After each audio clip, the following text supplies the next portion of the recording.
If my mother was here, she would say that as a child, I was a social justice warrior. And goosebumps. Injustice would make me cry. It was the only thing that would really make me cry, whether it's about humans or nature or anything. And I now, at the beautiful age of 52, have been able to put a question to what I've been trying to ask. And the question I'm going to ask you now, I want you to think about it while I talk, and then we'll come back to it at the end. So, the question is, what type of ancestor do you want to be? I think it's the only question we should be asking ourselves right now. Because when I talk about ancestor, I'm not talking about whether or not we have children. I'm talking about the fact that we have to be conscious of the decisions that we make and the decisions that we choose not to make, because they create a ripple effect that will live past our lifetime. And so that's what I really want to talk to you about, that whole idea of being an ancestor and the role that I believe Afrofuturism now plays. And I will just say as well that I changed my talk because I had prepared, Paolo and I had talked about what I was going to talk about, and then I received some questions to complete for an interview to go in Forbes Brazil. And it made me change everything because I had this whole self-realization. So, this August, you may recognize some of the people in there. This August, I made my first trip to Brazil. I'm still reeling from that connection. So my ancestry is that my father, Nigerian, Igbo, and all Igbo firstborn daughters are called Adah. They are the firstborn, they are God's gift, nothing much to live up to. But all firstborn Igbo daughters are Adah. On my mother's side, what I knew is that they are Guyanese, British Guiana, and they are indigenous. But I've been looking into my own ancestry and discovered that my maternal side, I can trace it back to 1700 Coptic Egyptian, Ashkenazi Jewish, Sri Lankan, lots of Africa, Europe, and then we get to Latin America and South America. And I realize now that this trip that I made in August was actually more for me than for me to come and do a talk, because I realized that I was remembering my ancestral journey through this land. And so I realized that Salvador, it became such an emotional journey for me. So as I was coming in on the plane and I looked out of the window, oh, I can feel it already. I looked out of the window as we were coming.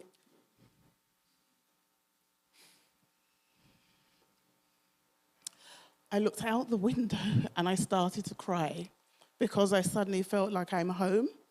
And I remember this land, and not because I've been here physically before, but I understand my ancestral connection. And so this is why I wanted to talk. So when I came here, I suddenly realized that I'm remembering the intergenerational trauma that happened to my family, my ancestors, and that this land, Brazil, especially Bahia, has a lot of intergenerational trauma, not just in terms of people, but in terms of land. And so my time here has become a real vision quest, this journey to understand my own relationship and how my story is your story and your story is my story, and that we should all recognize, and that we all recognize that we have a role to play. So I was just outside talking about the fact that I don't believe that we should put people on pedestals, because sometimes what it means is we negate our responsibility.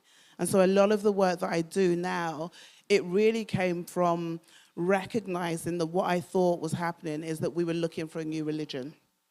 Something external to ourselves to believe in, whether that was technology, when people start talking about artificial intelligence gaining consciousness, and if you notice who's talking about that, or the fact that we have, what, especially from people coming from Europe over to these lands, this continent, what I call shamanic tourism. This idea of looking for something external to themselves that they take from the land, and then they become enlightened, and then go home, back to England, and suddenly, I'm wonderful. But they don't recognize that there's a constant repeating of the trauma of this land. And so being back here, and the stuff that I'm talking about, is really about, I believe that Afrofuturism is a way for us to start looking at how we heal some of that intergenerational trauma, not just for ourselves, but also for the land. And it's the legacies that unite us. So whilst here, I really reconnected with my indigenous roots and my ancestors, and understanding that the stories that we tell is as part of Afrofuturism, as part of other futurisms, is part of our collective narrative. And we all have a voice, regardless of who we are, what background we come from, wherever we are, we all have a role to play. So this story isn't just one of our past, it's one of our present, it's one of our future. And it means that we have to be intentional in the decisions that we make, and the fact that we've all chosen to be here, and the fact that as soon as I was invited, I said yes without really knowing what I was coming to. And I've just met Paolo's wife and his daughter outside, and we hugged each other, and she said, thank you. I said, well, of course. I had no choice but to be here. So this is why I feel that Brazil feels like home for me, and I know that I'm not finished with coming here. And I am starting to learn Portuguese. I'm not going to try it right now, but I am. And, you know, with everything that's happening in the world at the moment, and there is a lot of intergenerational trauma that is bubbling to the surface for many people, many lands, I'm still optimistic, which sounds kind of weird given what's happening out there, but I'm optimistic because of this. That there are spaces and places being made for us to come and share our narratives, and those stories and lived experiences that don't normally get told, we are creating our spaces. And it's interesting because I sat in some of the talks yesterday, and thank you to the translators. It was amazing to help me to be able to understand. And one of the things that, and I'm kind of going off script a moment, but one of the things that really struck me was that people talked about we need to demand. We need to demand. And I've learned that the people that we're trying to demand from don't care. It's not, they have no motivation to try and change anything. This is why I believe that Afrofuturism is our way, one of our ways, one of our tools. And I've come to believe that for me, Afrofuturism is actually a form of regeneration. In fact, I actually believe that Afrofuturism is a regenerative technology.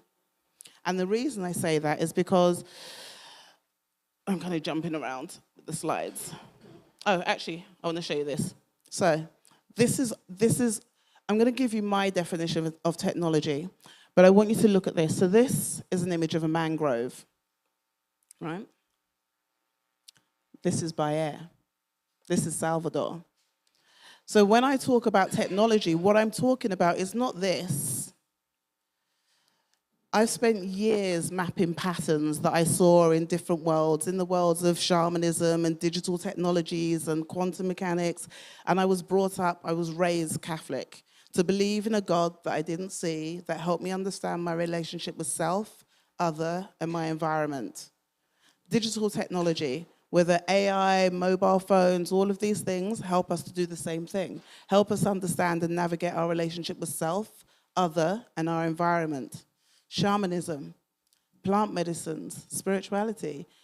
Those plants and things that are ingested help us to understand self, other, and our environment. And suddenly I was in this place of going, wait a minute, we're all trying to do the same thing. Connect with self, other, and environment. And so to me, technology is about creating relationships. And now so my framework, my philosophy is called cyborg shamanism. And it's deliberately provocative because if you recognize what I'm saying about technology, about self, other, and environment, then a cyborg is really just using a form of technology to augment the biological. Still with me? Yeah? And a shaman is, so that means that a cyborg is really a digital shaman. And the shaman is really an ecological cyborg. And so we have to think about why we place in certain emphasis on certain types of technology and removing the emphasis on others. Is it because this can be capitalized on? And is it because this cannot? And well, they're starting to. And you notice I say there is a shift. And so the framework became this way of looking at how we start to create these technologies and the role that we play and the narratives that we have. And so Afrofuturism, so it's interesting because a few years ago I called myself an Afrofuturist. And then I felt like I was a fraud because suddenly it was intellectual. I understood it from there, from this idea, this concept out there. It's more than an aesthetic. It's a way of life. Now I believe that Afrofuturism is a living system. It's a living, breathing way of life. And I think that this is where we have the opportunity to bypass a lot of the things that are happening to us. It becomes a transformative power and a way of envisioning the future that helps us mend the past, because we cannot deal with our present, we cannot deal with our future until we manage the past. There is a great First Nations quote that says, "We do not inherit the earth from our ancestors, we steal it from our children." And that's why I believe that Afrofuturism is a way for us to start to reframe those conversations. It's an essential instrument for regeneration. So as I said, I see technology as this interconnected path of relationships. So rather than focusing on what's the next app or the next thing I'm going to create, it's what are the relationships I'm trying to nurture? And how can I start to use my stories and my narrative to try and do some of that? So really, technology for me is about these non-linear relationships. And it's really interesting because what we're seeing is that the digital technology is finally starting to catch up with life, the non-linear way of life. So recently I'm reading, has anybody seen this book? Oh my God, I've just discovered this book. And I love when I write in books. And so I started highlighting as I was reading the introduction. And I just went, I need to stop because I'm going to highlight every single word in this book. But beautiful. So Mina Salami is a Finnish-Nigerian journalist. And what I love about what she writes is she says that the book is Sensuous Knowledge, and she says, sensuous knowledge is a poetic approach. It is the marriage of emotional intelligence with intellectual skill. It is the perceiving knowledge as a living and breathing entity, rather than as a pre-packaged product for passively consuming. It is encountering knowledge as a partner, rather than a servant or a lord. And that hit me because I realized that that was how I had previously been seen in Afrofuturism, as this thing that's out there, that is this wonderful, and actually, it's about the emotional connection that we have to this as well. And I think that the reason I wanted to include that is because I want us to think about and understand that these other futurisms are our stories. It's not just the intellectual stuff. It's this deep goosebumps. It's this deep remembering that we have inside that we can bring, that we don't need to ask permission for, that we don't need to be apologetic for. So Mina Salami suggests that Afrofuturism is both knowledge and cultural, and it can be viewed as a regenerative technology. And this is about focusing on nurturing those relationships that I talked about, and this is why I see it as a technology, because it's about this. To me, this now complements my framework of cyborg shamanism. And I'm not going to go through the whole explanation of what it is, but what I wanted to do is take you through the 5 phases of cyborg shamanism.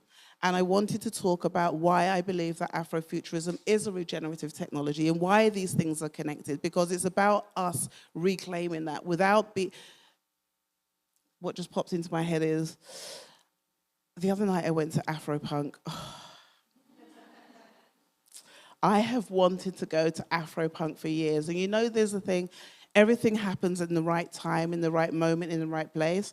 The first Afropunk I went to had to be here. And while I was there, I'm going to cry again.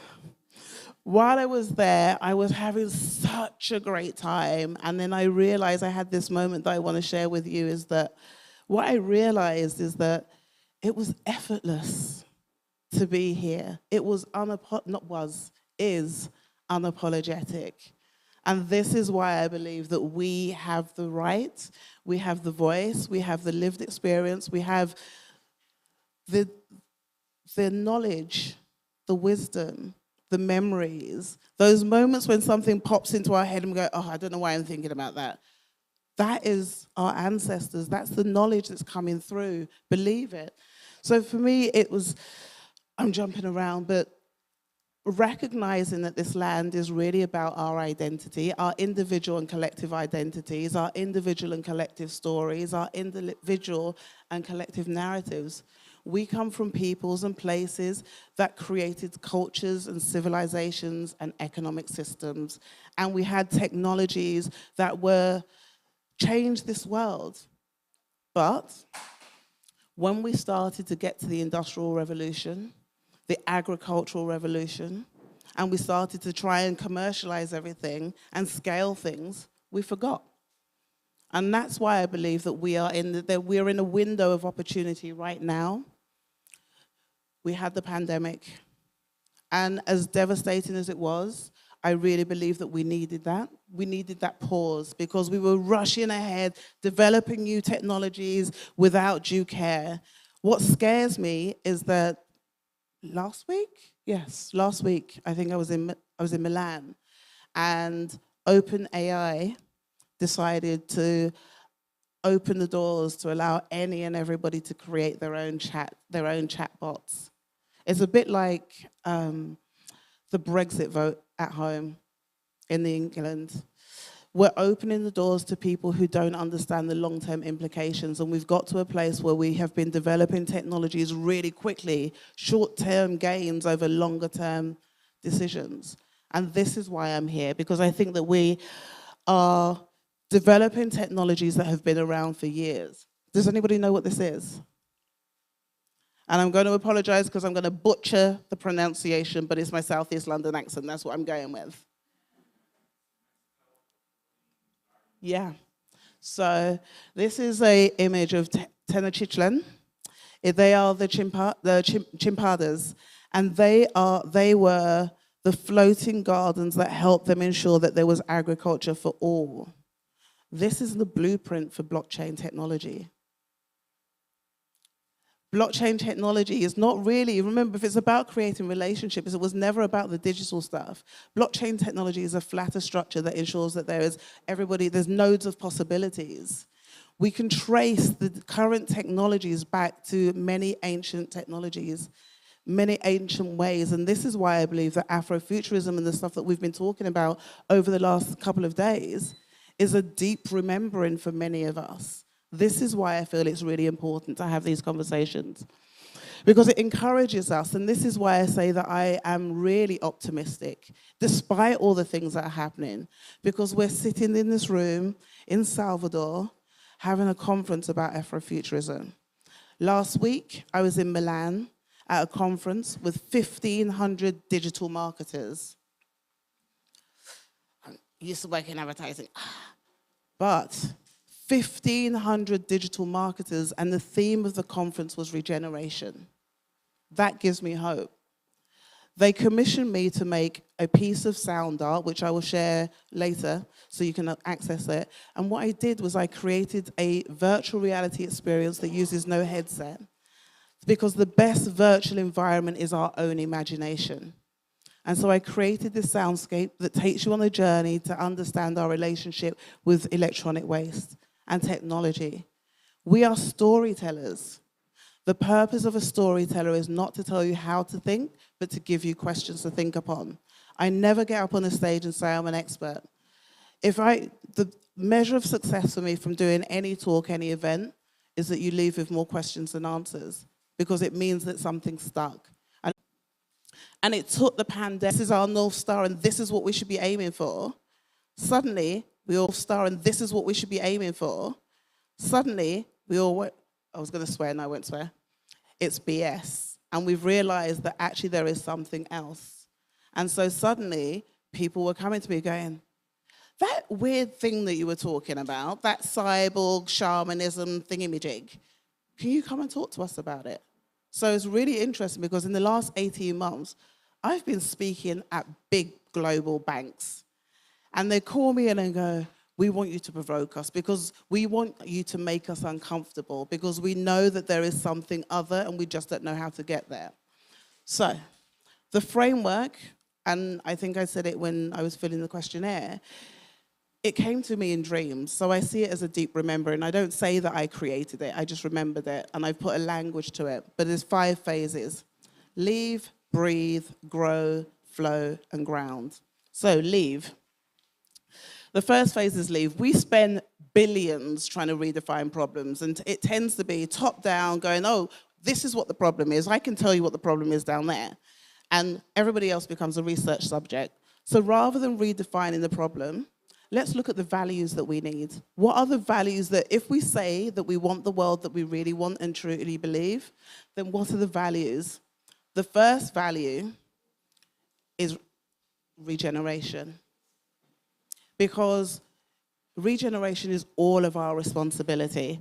And this means that it stops being competitive, because we're in a place where everything is about competition rather than collaboration, because we tend to believe there's one pie and somebody else is taking my piece of the pie, rather than recognizing that there is abundance if we regenerate. So a couple of weeks ago, I was in Nuremberg in Germany.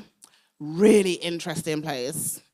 So, to set some context, Nuremberg in Germany, I was the only black person in a 200-person event. Nuremberg is also Nazi capital. So it has its own intergenerational trauma. And I was there to speak to 200 developers, coders, hackers, people I don't normally speak to. And I went there to go and to learn, but also to speak. And I spoke to a lot of them, and they were like, you know, many of them have said, we've decided we're not going to have children because the world has gone to shit. Sorry. The world has gone to pot. And I was like,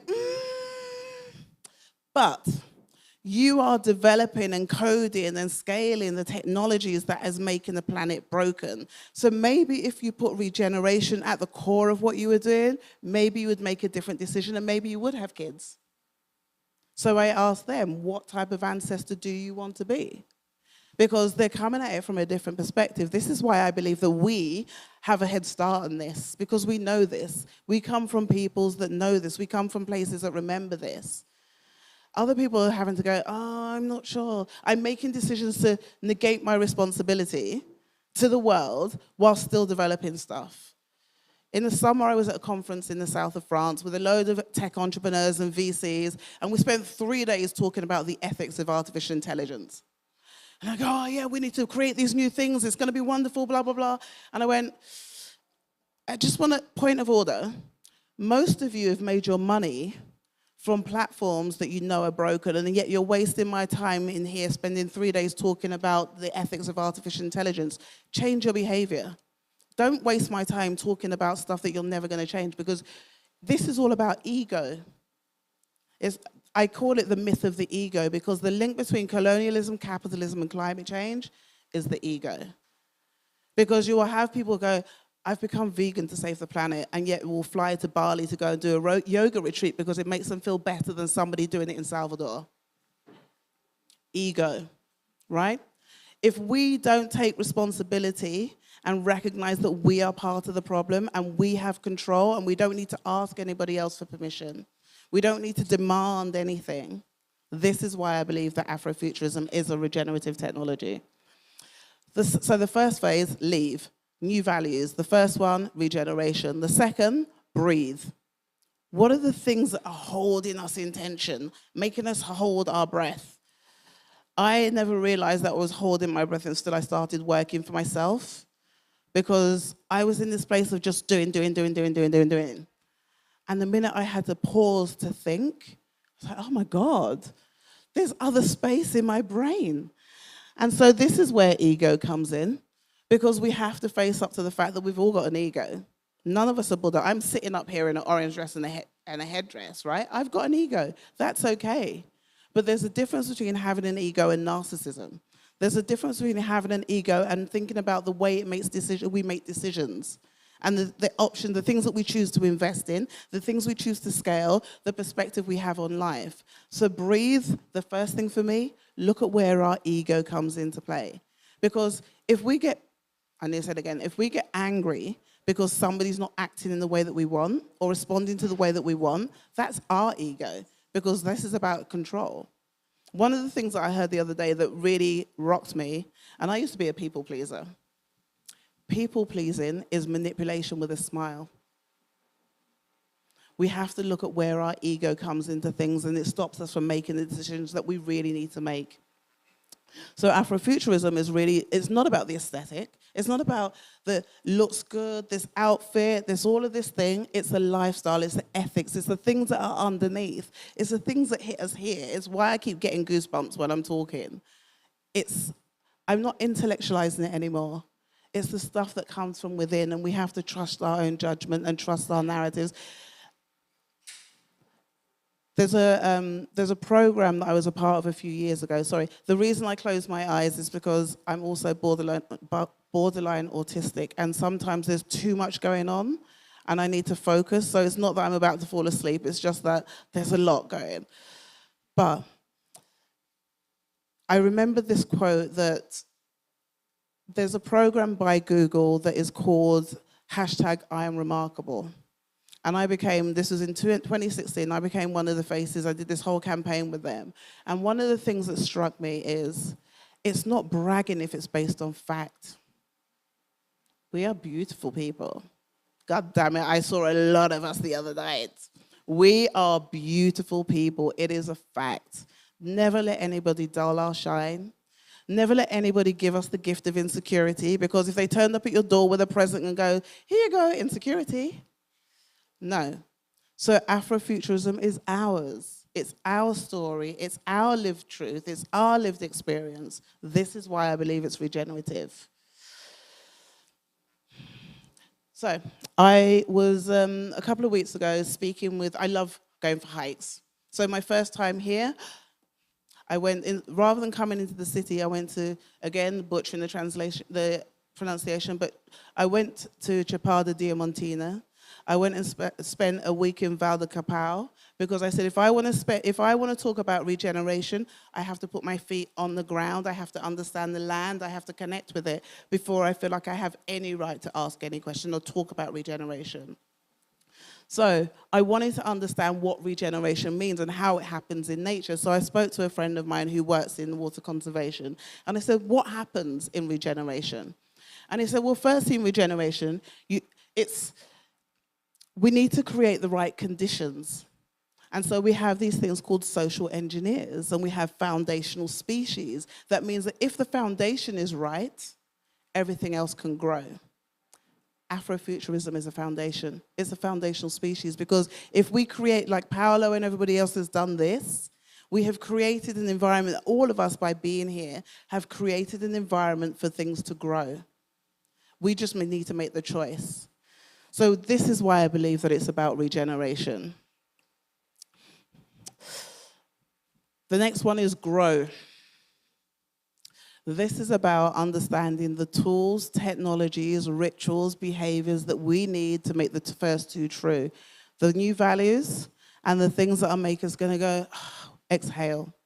So grow is sometimes we need to step outside our comfort zones. We need to stop talking just to the same people, because we have to learn from others. This is why I said yes to go into Nazi capital, to Nuremberg, because I wanted to understand how they think, how they see the world, how they understand, because there's another reference, a great book called The Spell of the Sensuous by David Abraham. And one of the things he said in there is that we are only human in contact and conviviality with that which is not human. We only understand our humanness in opposition to anything else. And so we have to be able to recognize that sometimes some of the best conversations I have are with people I disagree with. Not ethics, because I won't go that far. I have my red line. But sometimes we have to have conversations with people we disagree with to either learn something about how other people think, or to recognize that, no, you know what, I am right. I do believe in and we can double down. This is why it's important. This is how we grow. So this is why I think it's important. This is why Afrofuturism in Brazil, right? It's because people are changing. Afropunk is not an aesthetic, and you can tell when somebody is trying to do it as purely an aesthetic, because the authenticity isn't there. We just see it, we feel it. The integrity isn't there. Oh. Just before coming out here the first time, this is quite personal, but just before coming out here the first time, I had to break up with my best friend of 10 years, because she questioned my authenticity and my integrity. And she was jealous about the fact that I was coming out here. And so we have to recognize that sometimes, I remember said, change is uncomfortable. And sometimes we have to make sacrifices. And sometimes we have to say, you know what? No. It's self-preservation. You know that thing, could people go, oh, it's selfish. Listen, when we're on an airplane, what do they say with the oxygen mask? Put your own on before anybody else. Self-preservation. This is why I believe it's regenerative. This is why I believe it can help us heal our traumas. You're already doing it. You're already doing it. This land was, the history of this land, the trauma of this land is down to ownership. This idea of ownership.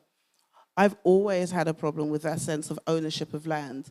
We are stewards of the land, and we can choose to be the best flipping stewards that we can be. This is why I believe that Brazil holds such a beautiful energy. And this is why every time I'm coming into Salvador, I cry. This whole, I never understood it, but I understand that this is part of the energy of the land. I dream these weird and wonderful, and I'm like, what the hell? On the plane coming here, it was like sleep paralysis. I'm on the plane, and I'm like, oh my God. And then eventually I get up, and I went into the bathroom, like, what just happened? And I just got back to my seat, and and it was all these symbols, these imageries of birds and things that I've never seen before, and these words and everything. This place is energetic. This place is powerful. This place is a portal, and I never really understood it until it sucked me right in. And now I have to learn Brazilian Portuguese. I can't not do anything else. So the next, leave, breathe, grow, flow. Remember, many of our ancestors talk about change in 7 generations. The ego part of us will go, well, I'm going to do this thing, and it's going to look wonderful, and then I get an award, and it's all this beautiful. I used to work in advertising, made of awards. But change takes time. And it's about regenerative abundance. And this is why I asked the question, what type of ancestor do you want to be? Because recognizing that we have to make decisions, well, we don't have to. We can choose. And I know that I have chosen to surround myself with people who believe in bigger than themselves, that believe that activism is not just about going on the protest march and buying a T-shirt or changing your Facebook page black.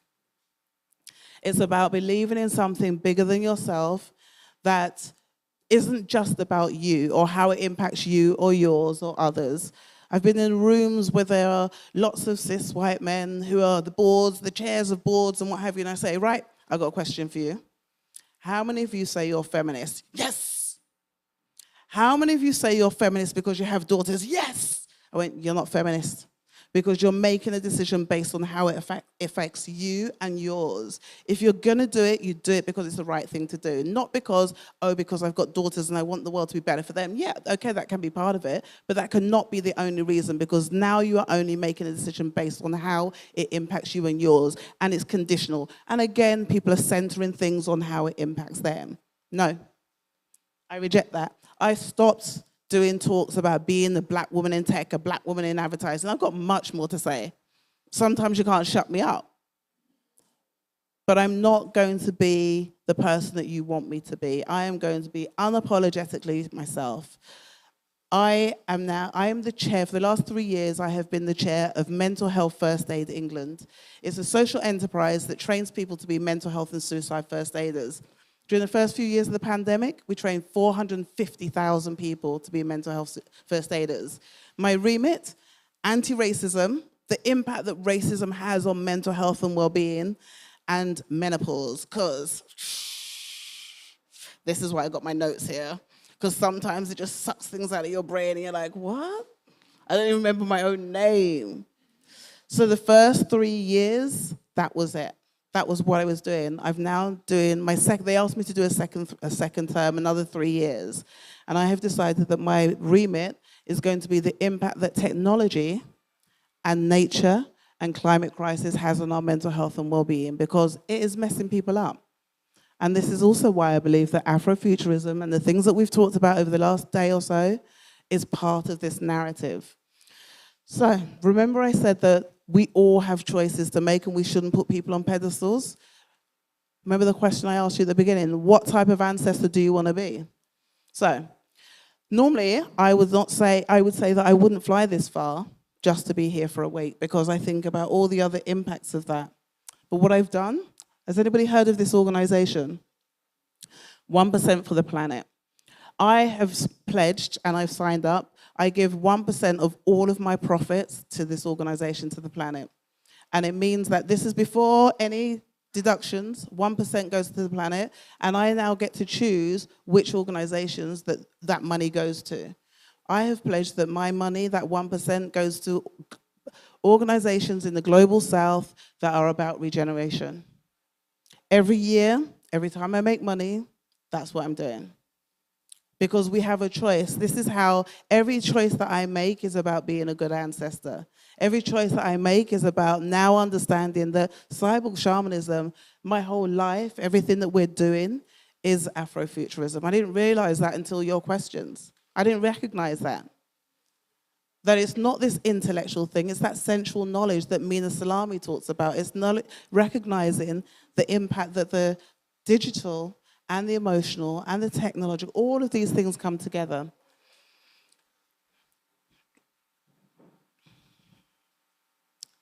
This is the village square in Val de Capao. Such beautiful memories. And the reason I put this up here, because I also wanted to recognize that remember I was talking about ego, we also have to recognize that sometimes when the ego comes in. So I'm currently working on the project with Friends of the Earth about creating this big project to help local people connect with nature. And I thought, when I came here, I was like, we have to get people to recognize climate change and climate crisis and blah, blah, blah. Nope. I learned a big lesson here, because in that village, nobody's talking about climate change and climate crisis. They're talking about nature as animism, as it's alive. And recognizing that before I can get into a body of water, I have to ask permission.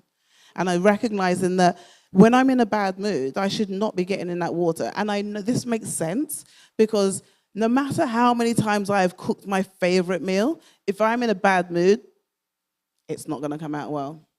So we recognize that these things are in us, these memories, these ways of being, and I think that this is why we need to recognize we have the knowledge already. And I learned a lot of lessons in that village, on those hikes, in those places, hiking at night, where there's no lights, and you're hearing all sorts of sounds, and I'm like, oh, what is this? And I was told, you have to remember you're in nature. It's their garden, right? Because back home, you've got lights, you got this, you got that, you're making clapping noises. Here, it was just this ability to recognize, and we are part of this land, we are part of the narrative. You getting what I'm talking about? This is why it's here. And so I'm coming to the end, the final phase of cyborg shamanism is ground. And it's about kinship.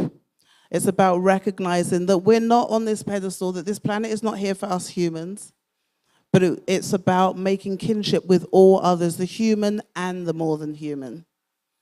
So we turn these ideas, these things that we're doing, these new values, these theories of change, these new tools, technologies, rituals, and behaviors, this question of what type of ancestor do I want to be, we start to think, how can we turn it into a movement?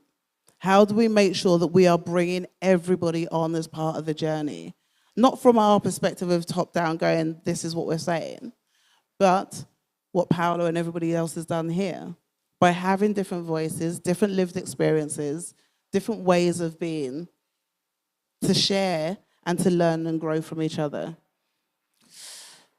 Because cyborg shamanism is really Afrofuturism.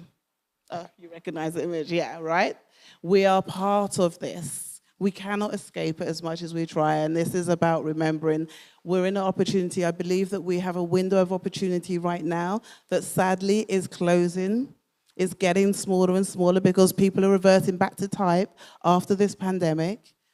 So my question, I implore you all to really take that question, what type of ancestor do you want to be? And really think about it on a daily basis of what does it mean? What are the decisions that I can make about how and who and why and where and when?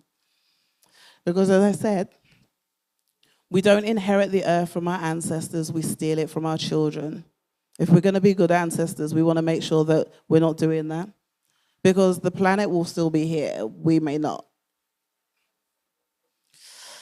And we see this narrative in speculative fiction, in Octavia E. Butler, in all of the beautiful, in Audre Lorde and James Baldwin, their work is having a resurgence right now. Why?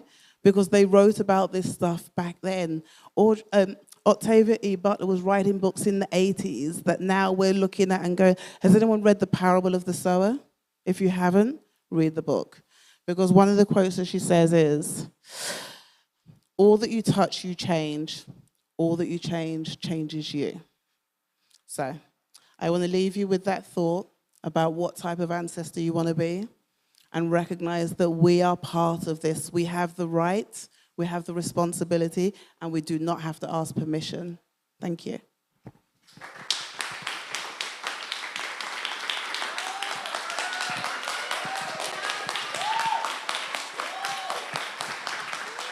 Am I done? Time? Okay. So, yeah. Okay. Any questions, comments? Disagree completely? I am open for that. I'm not precious. Yeah? So speaking of Octavia Butler. Yes. So how early in terms of your personal evolution, how early or late did you come into her work and how it's influenced you? How late? In the last 18 months? Yeah. I'd heard, so this is the thing, right? So, and I'm being really honest, I was living a very different life. I was the person who was helping to build other people's legacies. I built an advertising school that is the top advertising school in the UK. My name is not connected to it.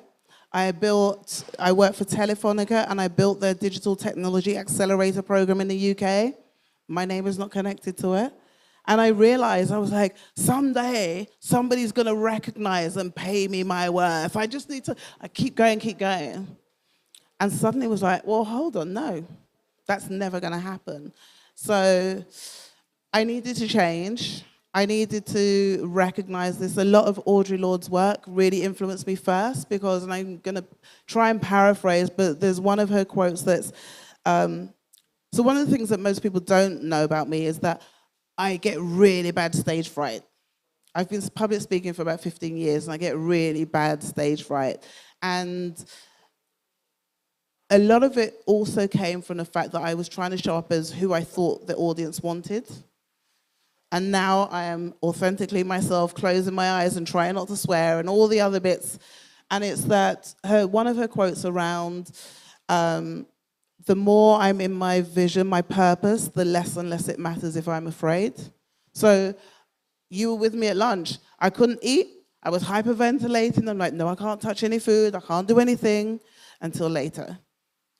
Because my entry point, I think, was Audre Lorde and recognizing that I was hiding parts of my identity and I have to be honest with who I am. And then another personal bit is that I had 13 years of abusive relationships and I lost my identity and I had no idea who I was. And coming out of that the other side, and also in that time, I didn't know what was going on in the world because you don't.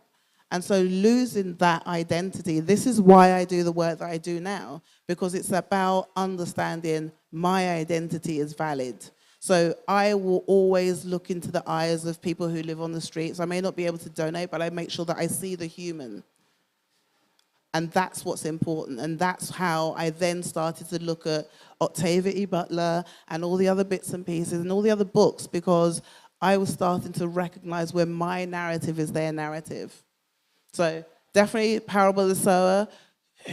Who Fears Death? That book by Nende Okorafor.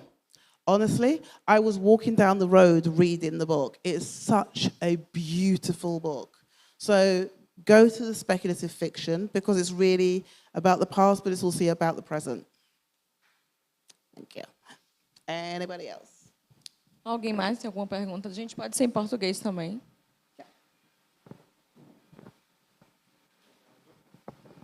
Olá, boa tarde. Alô? Aí. Meu nome é Jean.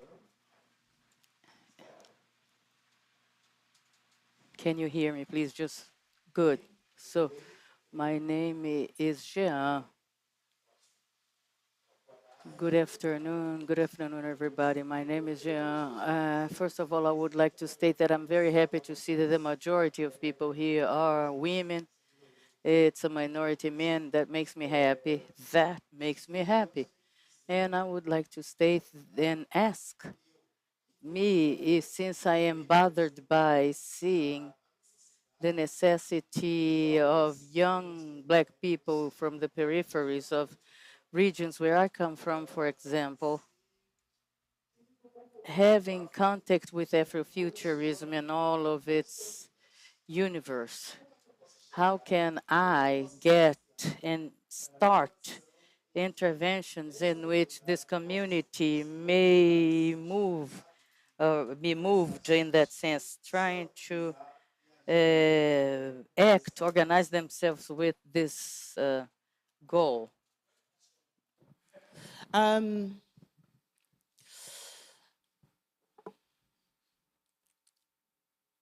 Okay. My first question for you would be why? Why do you want to? Why? So, understand your why, and try and find how your why matches their why. What is the thing that they're trying to say about themselves? So, the project that I'm doing with Friends of the Earth, I'm doing it in I was going to do it in another borough, but I decided to do it in the area that I live in, so just really local to me. And I started to do some research around who is in the area. And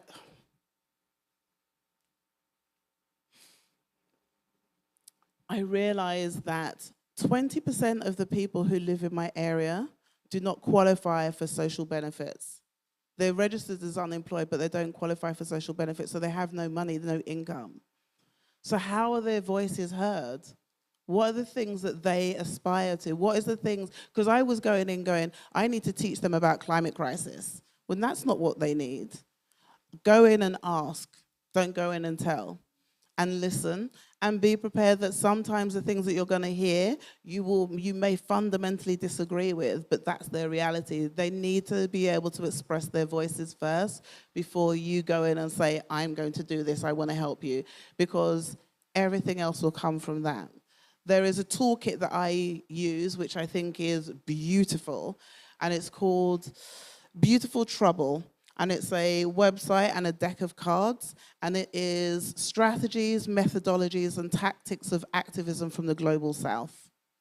So I don't go in and do a workshop with my corporate clients. I use Basra, which is the community, African communities of creating this town square. So I use activism from the global south, from our people, to try and create interventions. So what I'll do is I'll create a list of resources and I'll send it around so that you can all get that. But I ask yourself why, and keep checking in with yourself why, because you've got to check where your ego comes into it, and ask them to tell you what they want, what they need.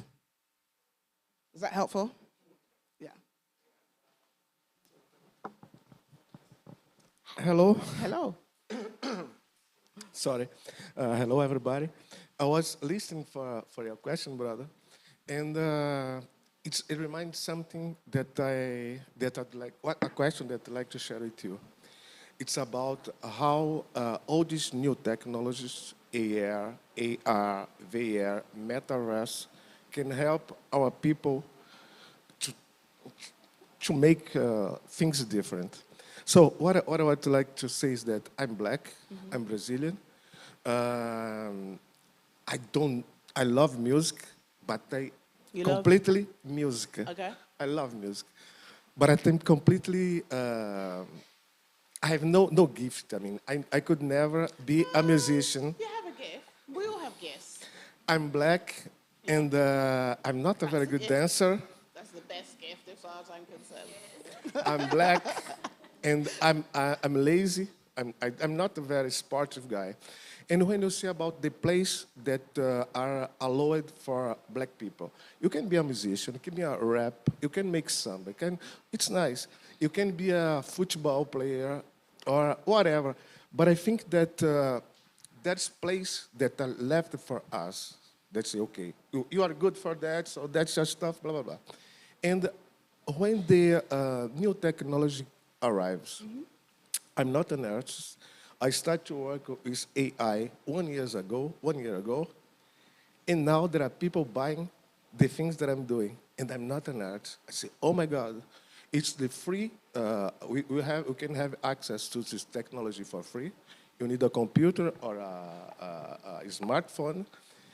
And I was thinking about that, how this technology, this white technology, can help someone that's black, poor, no gift for sport, for music, and for all this stuff. Okay. And I think that maybe there's a nice way to use these tools to break this racist place for you. And for that, I think, how do you do that, brother? Education. There's black people here that knows how to do it. I would love go there, teach for these kids how to use AI, how to make a website, how to make an augmented reality application. And then with these free tools, we can open place for people like me, black guys that are not good in music, sport, and everything that say are black.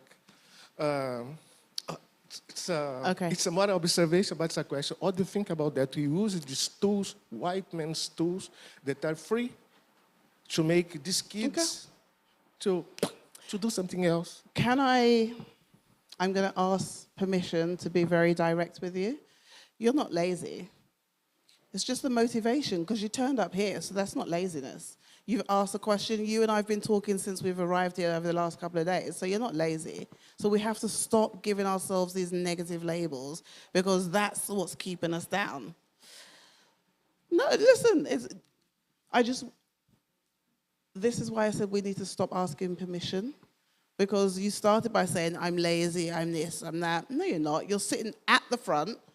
You've turned up. You and I have been talking over the last couple of days. So the way that you want to work with the people and around technology is to also meet them where they're at. What are their motivations?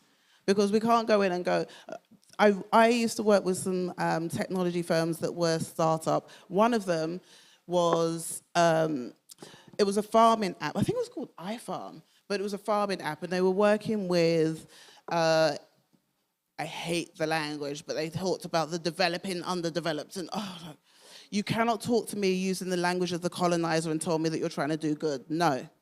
But they worked with the, our countries, the global south, and they decided that they wanted to use mobile phones to help farmers be able to share their crops and what have you.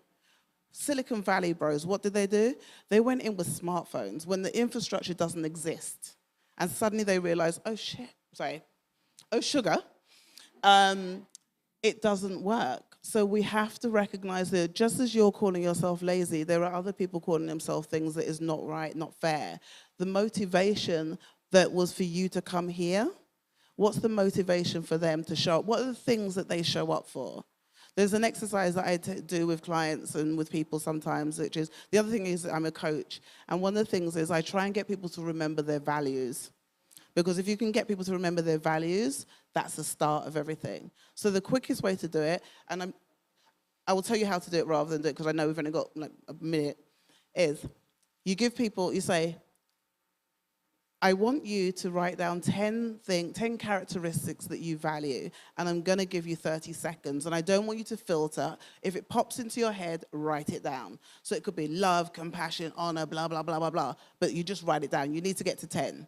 And you go, right, how do you feel? And people generally go, oh, if I had more time. Yeah, I hear you, but no. So then you go, right, I'm going to give you 25 seconds to take away 2. Go. Don't think, filter. Boom. 20 seconds to take away 3. Boom. 10 seconds to take away 2. Boom. So you've got them down to 3. Now, those 10 values meant something, but those 3 are the things that hit them here. They're the things that they would be an activist for. And the reason you cut the time is because you're getting people out of that filtering. You're getting people to drop into that. This is goosebumps. This is what is underneath. If you can help people remember what's underneath, that's a start. The other one so that's one exercise. And it always works. And what's really interesting is I've done it once where this woman got down to her 3 and she went, oh no, I don't want those ones. I don't want those ones. I'm going to write another 3. And it was a big corporate event. And the HR people said, that's the woman that nobody else knows. They don't really understand her because she's trying to be something else. So the exercise with a short time gets people to remember their values. You can do it in all sorts of places. The other one is that we all have labels. Daughter, sister, mother, blah, blah, blah. Some we didn't even choose, but other people have put on us. So what you do is you say, right, I want you to choose 4 personal and 4 professional, or if the context is right. So sister, daughter, blah, blah, blah, artist, entrepreneur, blah, blah, blah. And you go, right, I want you to write down just sentences or words. What excites you about each one of those roles? What excites you about being a daughter, an athlete? I've once heard someone talk about, I like to rave, I like to go to parties. And I said, okay, what is it about parties? So you get them to write down the things that excite them. And then you say, what are the things that connect all of those things? Because now you've got rid of the labels that people sometimes feel burdened by. And you're underneath, and it's okay, so these are the things that excite me. And then the homework you give them is, I want you to turn this into a sentence that has less than 10 words, that describes who you are, because you're no longer those things, and this is you. And so what happens is, suddenly, you can walk into any room showing up as all of those things. You're not worried about the label. So mine is enthusiastic curator of people, patterns, and stories. Anybody who knows me will say, yeah, that's me. Help people remember the bit here, not the bit here. And that's how you can start. That's why you're here. So please don't call yourself lazy again. Okay, thank you.